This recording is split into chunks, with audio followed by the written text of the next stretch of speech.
Oi, gente. Nesse período de coronavírus, de quarentena, nós resolvemos dar início a uma série de estudos sobre escatologia. Era um assunto que nós precisávamos ter tratado lá atrás, né?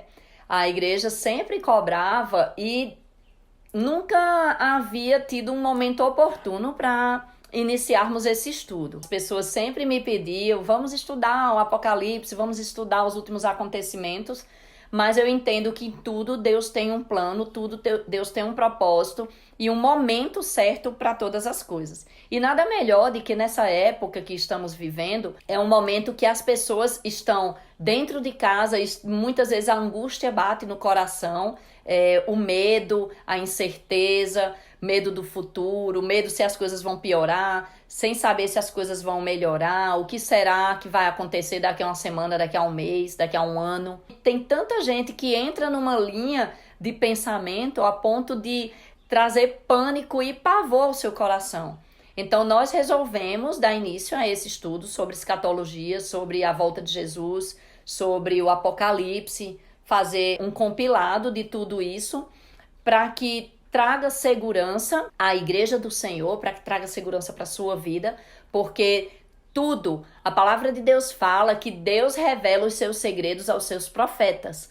Então nós precisamos nos firmar naquilo que a palavra fala, naquilo que a Bíblia tem a nos ensinar, naquilo que Jesus deixou para nós, para que nós venhamos nos alimentar. E muitas vezes as pessoas hoje entram numa ideia e só vendo notícia ruim, só vendo mensagem de WhatsApp que traz o caos, que traz pavor.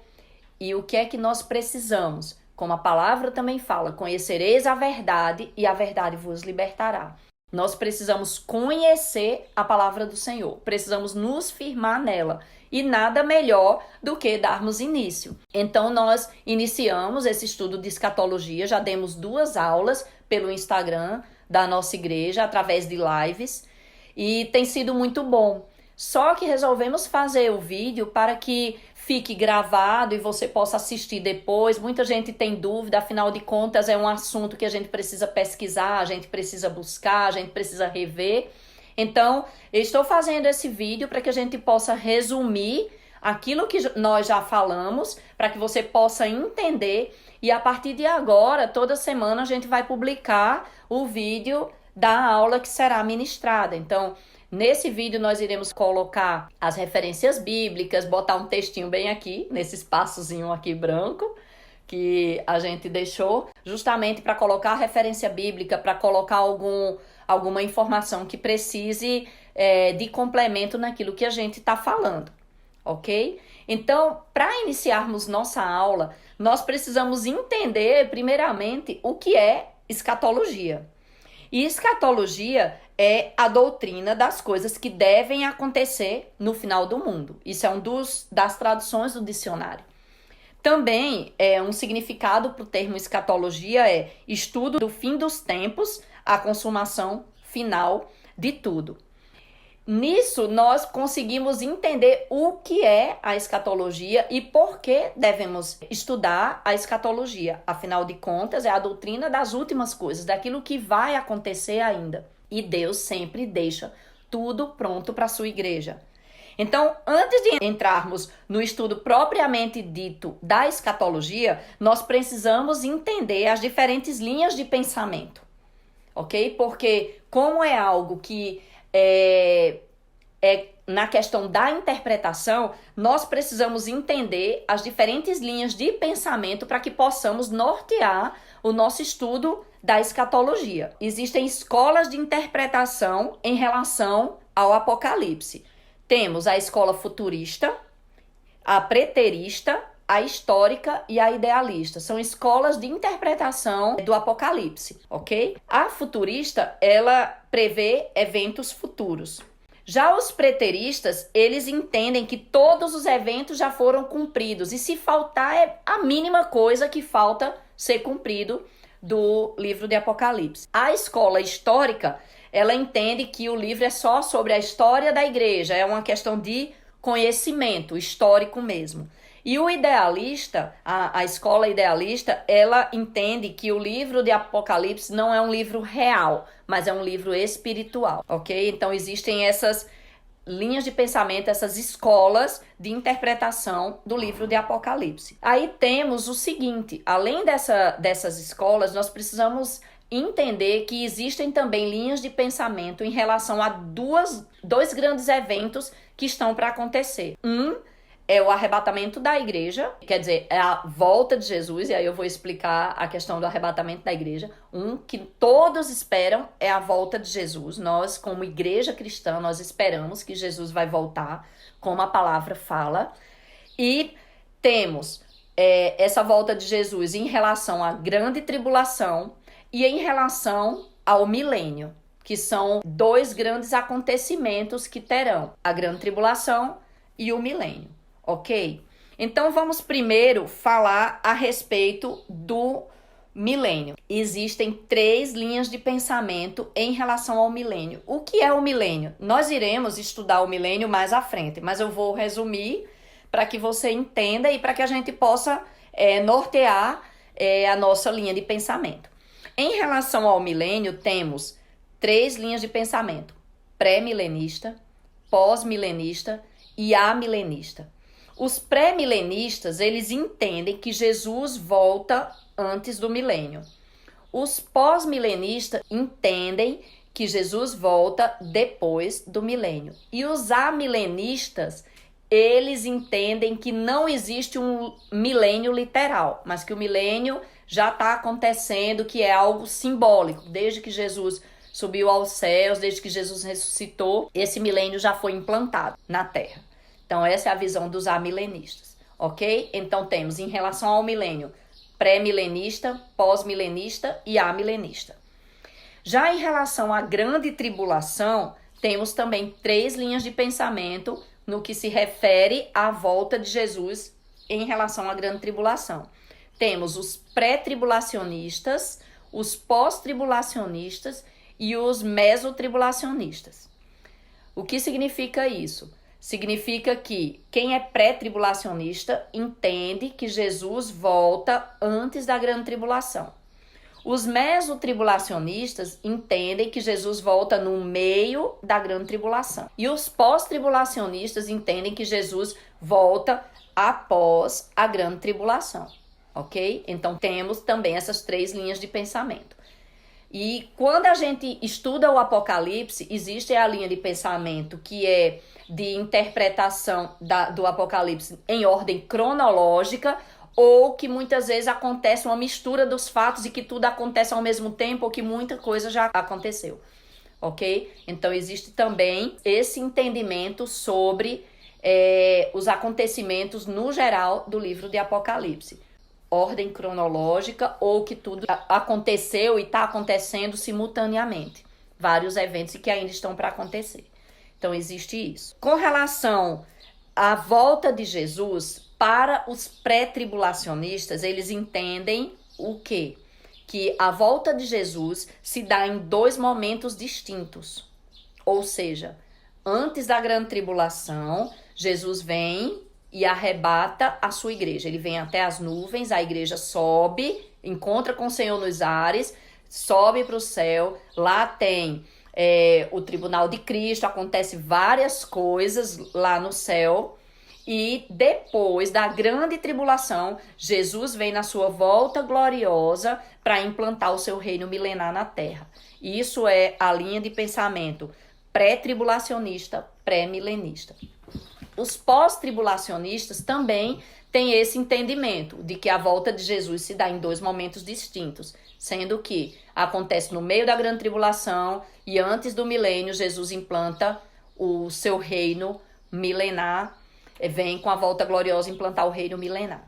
Já os pós-tribulacionistas, eles entendem que a volta de Jesus se dá em um único momento. A volta gloriosa dele é antes do milênio para implantar o reino milenar, certo? Então temos essas 3 linhas de pensamento em relação à grande tribulação: pré, meso e pós.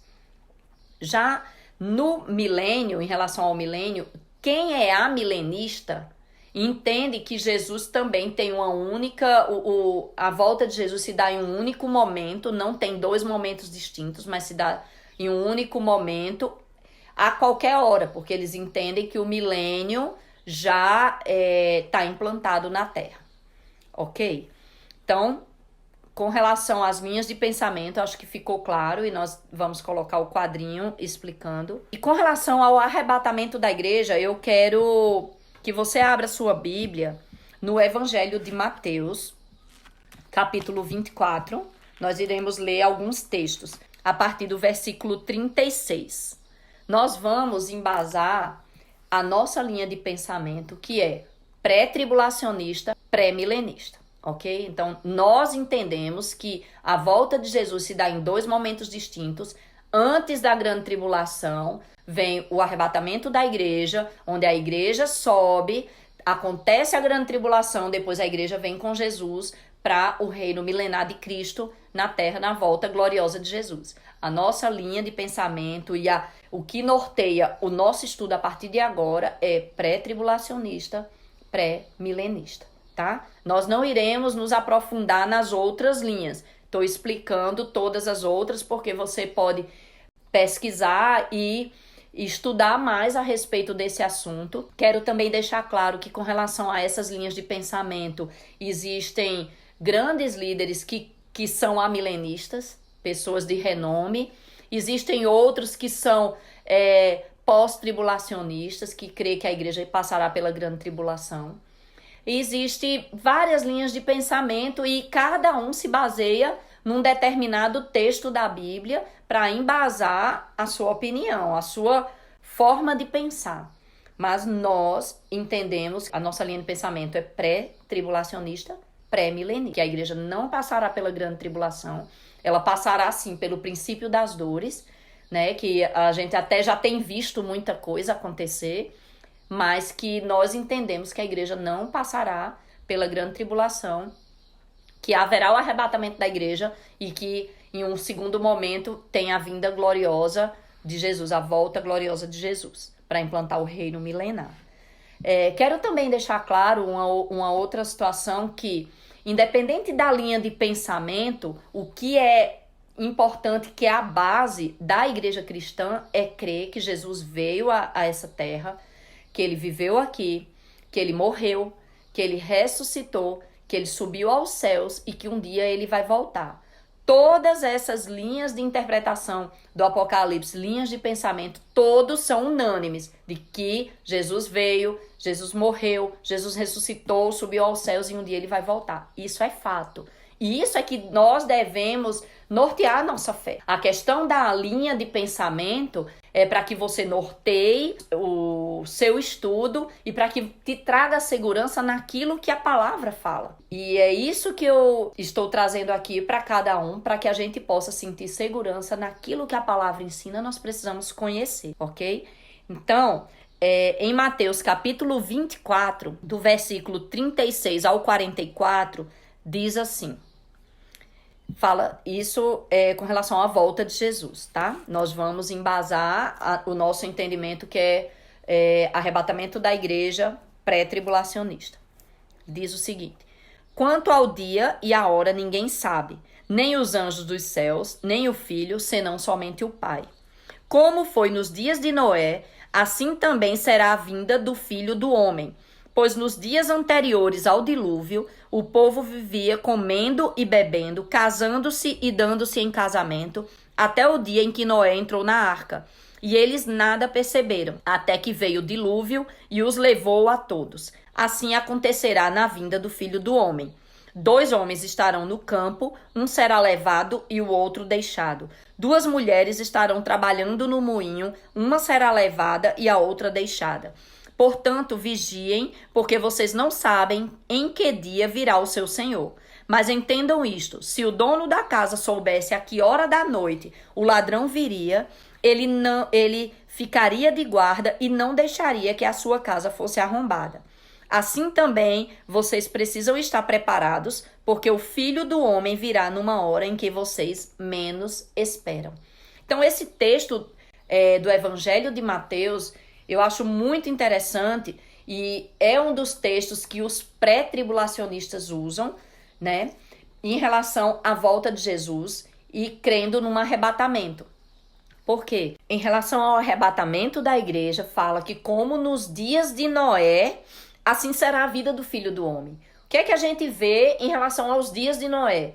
Noé estava construindo a arca, a população mundial da época, o povo que vivia no mundo, estava vivendo sua vida normal. Casava, festinha, aproveitava sua vida, comia, bebia, né? Aproveitando a vida. E Noé falando, olha, vai vir um dilúvio e vai inundar tudo. E ninguém tava dando bola para aquilo lá. Até que veio o dilúvio. Antes de vir o dilúvio, Deus retira Noé com a sua família, coloca dentro da arca, a arca sobe no dilúvio e o mundo perece com água. E aí acontece, vamos usar um termo assim, acontece uma destruição, uma tribulação enorme ali. Depois daquele período, a arca desce e é implantado uma nova história para a humanidade. E isso tem muita semelhança com a questão do arrebatamento da igreja, naquilo que nós cremos, que estamos vivendo a nossa vida, cada um na sua vidinha, aproveitando, casando, dando-se em casamento, festinha e viagens e isso e aquilo outro, como todo mundo tem vivido atualmente. E eu vejo a questão do coronavírus, acho interessante, abrindo um parênteses, que todo mundo parou tudo, né? Casamento foi suspenso, festa foi suspensa e viagens, está tudo em stand-by. E eu entendo que é um momento que Deus está realmente trazendo a igreja, trazendo cada um para refletir aquilo que Ele quer para a sua igreja. Mas voltando, estamos vivendo esse tipo de momento onde está todo mundo com a vida normal. A igreja fala que Jesus vai voltar, que se prepare, porque ninguém sabe o dia nem a hora. E até nesse texto, continuando, fala que 2 mulheres estarão trabalhando no moinho, uma será tomada, outra deixada. 2 estarão no campo, um será levado e o outro deixado. E diz, vigiem, porque vocês não sabem que dia o Senhor vai voltar. Nós precisamos nos preparar para isso, porque não sabemos o dia, não sabemos a hora, mas de uma coisa nós temos convicção e certeza, Jesus vai voltar para levar a sua igreja. E nesse texto fala justamente isso, que se o pai de família, o dono da casa, soubesse que horas viria o ladrão, ele trancaria a porta, né? Não deixaria que sua casa fosse arrombada. Da mesma forma, nós precisamos vigiar porque Jesus está às portas. Jesus está voltando e vai levar a sua igreja, arrebatar a sua igreja. Então, esse texto fala claramente de que um vai ficar e o outro vai ser levado. Quando a gente entende que a volta de Jesus não acontece em 2 momentos distintos, fica confuso, é como se a palavra não se encaixasse, porque na hora que a gente vê, quando fala se for um único evento, meio que confunde quando nós lemos, porque não se encaixa. E quando entendemos que existe o arrebatamento da igreja e a volta gloriosa de Jesus, é muito claro isso, para que a gente entenda que são 2 momentos distintos. E aí aqui fala, é um texto que baseia a questão do arrebatamento da igreja. Um outro texto que a gente pode ler com relação ao arrebatamento da igreja, nós vamos ler 4 textos, nós vamos trabalhar um outro assunto. O outro texto é 1 Tessalonicenses, capítulo 4, a partir do versículo 13. Paulo escrevendo aos Tessalonicenses a respeito dos últimos acontecimentos também, do que estava por vir. E aí ele entra com uma palavra muito direta, que diz assim, a partir do versículo 13. Irmãos, não queremos que vocês sejam ignorantes quanto aos que dormem, ou aos que já morreram, ou aos que já faleceram. Esse termo dorme é o sentido de morte, ok? Não é de estar dormindo, mas é como se fosse aquela posição. O morto tem uma posição de dormir. Então, quando ele refere-se dorme, entenda como morto. Irmãos, não queremos que vocês sejam ignorantes quanto aos que dormem, para que não se entristeçam como os outros que não têm esperança. Então, ele está trazendo uma mensagem de esperança para a igreja, porque muita gente estava desesperado e não tinha esperança. E aí ele continua: se cremos que Jesus morreu e ressuscitou, cremos também que Deus trará, mediante Jesus e juntamente com ele, aqueles que nele dormiram, ou aqueles que morreram. E aí ele continua explicando: dizemos a vocês, pela palavra do Senhor, que nós, os que estivermos vivos, os que ficarmos até a vinda do Senhor, certamente não precederemos os que dormem. Ou seja, nós, os que estivermos vivos, não precederemos, ou seja, não seremos arrebatados primeiro do que aqueles que morreram com Cristo. Então, essa volta de Jesus, esse arrebatamento da igreja é algo tremendo, porque fala daqueles que já morreram com Cristo, que têm esperança. E aí ele continua: pois, dada a ordem, com a voz do arcanjo e o ressoar da trombeta de Deus, o próprio Senhor descerá do céu e os mortos em Cristo ressuscitarão primeiro. Depois disso, os que estivermos vivos seremos arrebatados juntamente com eles nas nuvens para o encontro do Senhor nos ares. E assim estaremos com o Senhor para sempre. E aí ele finaliza: consolem-se uns aos outros com essas palavras. E é muito tremendo isso aqui, porque fala daqueles que já morreram com Cristo, daqueles que estarão vivos na hora que Jesus vier levar a sua igreja. Ele não fala nesse texto que Jesus vem e pisa o pé na terra. Ele fala que Jesus vem até as nuvens e que a igreja será arrebatada. É como se fosse um rapto, é algo muito rápido, é uma arrancada. A igreja será arrancada e terá um encontro com o Senhor nos ares. E aí ele diz: seremos arrebatados juntamente com quem? Com aqueles que já morreram e que ressuscitaram para o encontro com o Senhor nos ares. E assim estaremos com o Senhor para sempre. Consolem-se, consolem-se, consolem-se. É isso que ele fala. Se consolem com essas palavras. Isso traz ânimo, isso traz força, isso traz esperança para o nosso coração, porque nós entendemos que Jesus ama a sua igreja e que ele vai voltar e que ele vai nos arrebatar, vai nos tomar para si. E quando eu tinha me convertido, muitas vezes eu ficava pensando: Senhor, aqueles que serão arrebatados, eles serão muito privilegiados. Só que o Espírito Santo ministrou para mim, e esse texto fala muito isso, que nós, os que estivermos vivos, de modo nenhum precederemos, ou seja, será primeiro conosco. Não, Deus pega primeiro aqueles que morreram com Cristo. Eles ressuscitarão primeiro, eles encontrarão primeiro com o Senhor. Eles ressuscitam, e essa ressurreição eu também acho muito interessante, porque eu ficava questionando com relação a isso. Se aquele que morre com Cristo já está com ele, o que é essa ressurreição e esse encontro com o Senhor nos ares?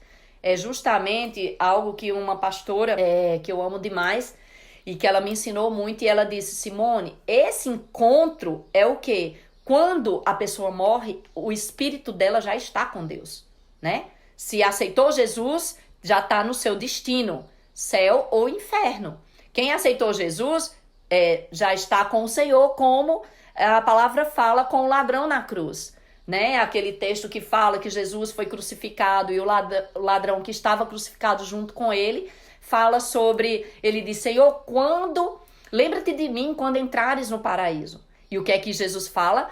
Hoje mesmo estarás comigo no paraíso. Ou seja, o Espírito já vai direto. Por quê? Porque aceitou Jesus, já está com o Senhor. Só que esse texto aqui é o quê? É a ressurreição do corpo. Porque nós teremos corpo glorificado. Jesus é Espírito, mas ele ressuscitou. Esse corpo, ele é regenerado. Entendeu?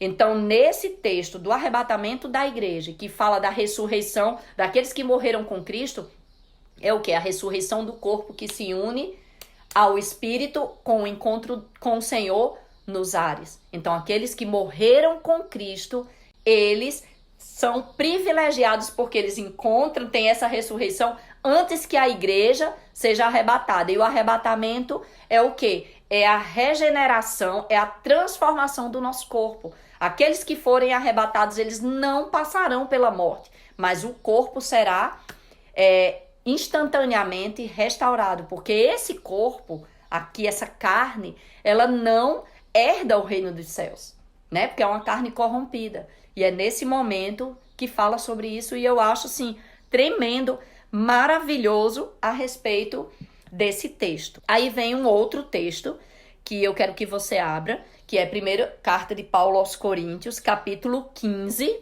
a partir do versículo 51, que é o 51 e o 52 que nós iremos ler, que diz assim: Eis que eu lhes digo um mistério. Nem todos dormiremos, mas todos seremos transformados. Esse dormiremos é isso que eu falei. Nem todos morreremos, vamos dizer assim. Mas todos seremos transformados. Quem? Quem já morreu com Cristo e vai ser transformado porque vai ressuscitar o corpo e vai ser o corpo transformado. E aqueles que serão arrebatados na vinda do Senhor, que terão o corpo transformado. E aí ele diz, mas todos seremos transformados no momento, num abrir e fechar de olhos, ao som da última trombeta. Pois a trombeta soará, os mortos ressuscitarão incorruptíveis e nós seremos transformados. Isso fala do arrebatamento da igreja, esse mesmo evento que Paulo falou lá na carta aos Tessalonicenses, que foi Paulo que escreveu. Então são dois textos que realmente se encaixam. E aí, quando a gente lê isso, a gente entende que a vinda de Jesus se dá em momentos distintos. Lá em Mateus 24, fala sobre a igreja do Senhor também ser arrebatada. Um ficará e o outro subirá, né? Um será tomado e o outro deixado. Aqui, nesse texto de Tessalonicenses, fala do arrebatamento da igreja até as nuvens, ao encontro do Senhor nos ares, nas nuvens, Jesus vem até as nuvens. E esse outro de Coríntios também fala que os corpos ressuscitarão incorruptíveis e nós seremos transformados num piscar de olhos, que é muito rápido. Nós estamos aguardando essa vinda de Jesus. Já a volta gloriosa de Jesus, ela acontece em um outro momento, que é como entendemos, que é antes do milênio. Por que que os textos não se misturam? Porque eles são totalmente distintos. Enquanto que o arrebatamento é até os ares, na volta gloriosa, Jesus bota o pé no Monte das Oliveiras. E eu quero que você abra a sua Bíblia em Zacarias, capítulo 14, a partir do versículo 4. Naquele dia, os seus pés estarão sobre o Monte das Oliveiras, a leste de Jerusalém, e o monte se dividirá ao meio, de leste a oeste, por um grande vale. Metade do monte será removido para o norte e a outra metade para o sul. Então, esse texto fala justamente que Jesus, quando vier, ele vai pisar no Monte das Oliveiras. E quando a gente compara esse texto com o livro de Tessalonicenses, onde fala que o encontro do Senhor será nos ares, é como se não encaixasse um texto com o outro, e a gente consegue mais uma vez discernir que são momentos distintos em relação à vinda do Senhor, arrebatamento da igreja e vinda gloriosa. Esse texto aqui, ele trata especificamente da vinda gloriosa. E aí a gente vai para Mateus capítulo 24, versículo 27. No mesmo texto de Mateus, que fala sobre que Jesus viria nos dias como nos dias de Noé e acontece o arrebatamento, nesse mesmo texto fala sobre a vinda gloriosa de Jesus, que diz assim: porque assim como o relâmpago sai do oriente e se mostra no ocidente, assim será a vinda do Filho do Homem. Ou seja, um relâmpago de ponta a ponta, você consegue vislumbrar, você consegue ver. Então entendemos que também nesse texto aqui não fala de Jesus vindo até as nuvens, com o encontro do Senhor nos ares para aqueles que aceitaram a Jesus. Porque o texto de Tessalonicenses é muito claro que ele arrebatará aqueles que têm aliança com Cristo, né? E os mortos em Cristo ressuscitarão primeiro. E aí, outro texto que fala sobre essa distinção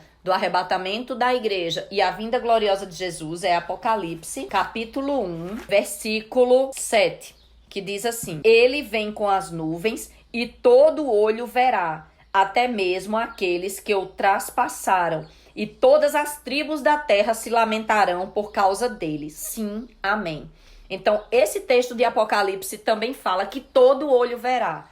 Se em Tessalonicenses fala que o encontro será nas nuvens com a igreja e com aqueles que morreram com Cristo, quando pegamos esse texto de Apocalipse, capítulo 1, que diz que ele vem com as nuvens e todo olho verá, e pegamos esse texto de Zacarias, que ele vem e pisa no Monte das Oliveiras, então são momentos totalmente distintos. Arrebatamento da igreja e vinda gloriosa de Jesus. Uma outra coisa que Deus ministrou muito forte ao meu coração essa semana foi com relação à questão da grande tribulação. Porque muitas pessoas entendem que a igreja passará pela grande tribulação. E Deus me trouxe à memória, mais especificamente, um texto de Gênesis, capítulo 18, a partir do versículo 23. Não, vamos começar a partir do versículo 17. Então, Deus tem um encontro específico com Abraão. E começa o versículo 17 falando o seguinte: Então o Senhor disse: Esconderei de Abraão o que faço, visto que ele certamente virá a ser uma nação grande e poderosa, e por meio dele todas as nações da terra serão abençoadas, porque eu o escolhi a fim de que ele ordene a seus filhos e a sua futura descendência que guardem o caminho do Senhor para praticarem retidão e justiça, a fim de que o Senhor realize na vida de Abraão o que disse a respeito dele. E aí ele continua. E o Senhor acrescentou: Porque o clamor contra Sodoma e Gomorra se multiplicou e o seu pecado se agravou muito, descerei agora e verei se tudo que eles têm praticado condiz com o clamor que tem chegado a mim. Se não for, saberei. Então os homens, virando-se, foram em direção a Sodoma, mas Abraão permaneceu em pé diante do Senhor. Eu achei muito interessante esse versículo 17, que o Senhor mesmo é que diz: esconderei de Abraão o que faço. Então Deus mesmo, ele se questiona e diz: por acaso eu vou esconder algo de Abraão? E aí ele vai falar justamente sobre a destruição de Sodoma e Gomorra, onde Ló morava. Ló, que era o sobrinho de Abraão. Ló e Abraão se separaram para morar em lugares distintos, e Ló foi para as campinas de Sodoma e Gomorra. E aí Deus continua, fala tudo sobre que não esconderia nada de Abraão, e fala que o clamor de Sodoma e Gomorra se multiplicou e o pecado se agravou, ou seja, falando de uma geração corrupta, de uma geração que estava vivendo realmente na promiscuidade. Era algo assim assustador, a violência, a prostituição, a orgia, tudo que Sodoma e Gomorra vivia. E aí no versículo 23 diz assim: chegando-se Abraão, disse: destruirás o justo com o ímpio? Se houver 50 justos na cidade, destruirás e não pouparás o lugar por causa dos 50 justos que ali estão? Longe de ti fazer tal coisa, matar o justo com o ímpio, igualando o justo ao ímpio. Longe de ti fazer isso. Não fará justiça o juiz de toda a terra? E aí Deus fala: então disse o Senhor: se eu achar em Sodoma 50 justos dentro da cidade, pouparei o lugar todo por causa deles. E Deus me trouxe esse texto muito claro na minha mente, mais especificamente o versículo 23, que diz: destruirás o justo com o ímpio. E quando a gente entende que a grande tribulação é um momento de juízo sobre a população ímpia, sobre todos os povos da terra que são desobedientes ao Senhor, como que Deus vai julgar o justo junto com o ímpio, se a grande tribulação é juízo de Deus sobre a terra. E como a gente entende, a própria Bíblia, ela vai se explicando. Quando a gente vai estudar Apocalipse, quando a gente estuda escatologia, quando a gente estuda qualquer livro da palavra, a gente precisa ter uma visão abrangente da palavra, uma visão da Bíblia como um todo, porque essa visão da Bíblia como um todo, a gente encontra respostas, nós vamos encontrar respostas naquilo que Deus quer falar. Porque a Bíblia, em momento nenhum, ela se contradiz. E muitas pessoas dizem: a Bíblia se contradiz. Não, a Bíblia não se contradiz. A Bíblia é a real palavra do Senhor e ela se completa. Ela se encaixa. É como peças de um quebra-cabeça que vai se encaixando. Ela é maravilhosa, é perfeita. A palavra de Deus é linda, é assim, inexplicável. Então, quando nós estudamos a escatologia ou qualquer outro texto da Bíblia, nós precisamos enxergar a Bíblia como um todo, um contexto geral da palavra de Deus, porque a Bíblia explica a Bíblia, ela se explica. E quando a gente entende que a grande tribulação é um julgamento, é um juízo de Deus sobre a humanidade, a gente vê que nesse texto de Sodoma e Gomorra entra o diálogo de Abraão com Deus, e Abraão vai questionando e dizendo: destruirias tu o justo com o ímpio? No versículo 25, ele ainda complementa: longe de ti fazer tal coisa, mas matar o justo com o ímpio, igualando o justo ao ímpio. Longe de ti fazer isso, não fará justiça ao juiz de toda a terra? E aí ele vai argumentando com Deus, e é aquele famoso texto que diz: se tiver 50 justos na cidade, não destruirei por amor aos 50. Aí Abraão pergunta: e se tiver 40? Aí Deus diz que não destruirá. E se tiver 30 e 20 e 10? E aí quando chega em 10, aí Deus diz: não destruirei a cidade por amor aos 10. Porém, na cidade de Sodoma e Gomorra, nem 10 justos tinha, porque só de justo naquela cidade era Ló e a sua família. Então saiu da cidade Ló, suas 2 filhas e sua esposa. E quando Deus ia destruir, realmente castigar Sodoma e Gomorra, colocar juízo sobre aquele lugar, o que é que acontece? Deus envia os anjos que arrancam Ló de Sodoma e Gomorra, leva para um lugar seguro e destrói a cidade. Destrói a cidade. A única pessoa que ficou para trás foi a mulher de Ló, que olhou para trás, e Deus deu uma ordem de dizer que nem olhar para trás deveria seguir, correr, fugir e não olhar para trás. Então, Ló só escapou da cidade mesmo, Ló e suas 2 filhas. Deus tirou, Deus arrancou, porque Ló estava demorando a sair da cidade. Então, quando nós temos entendimento, nós vemos que, baseado nisso também, a gente entende que a igreja não será julgada junto com o ímpio, entendeu? E mais outro texto para embasar nossa linha de pensamento está em Apocalipse, capítulo 3, versículo 10, que diz assim: porque deste atenção à minha exortação, à perseverança, eu também te guardarei da hora da provação que virá sobre o mundo inteiro, para pôr à prova os que habitam sobre a terra. Esse texto é muito interessante porque diz assim: Deus está falando para a igreja de Filadélfia, e no estudo de Apocalipse a gente vai aprofundar mais a questão das igrejas, mas eu quero pegar esse texto específico.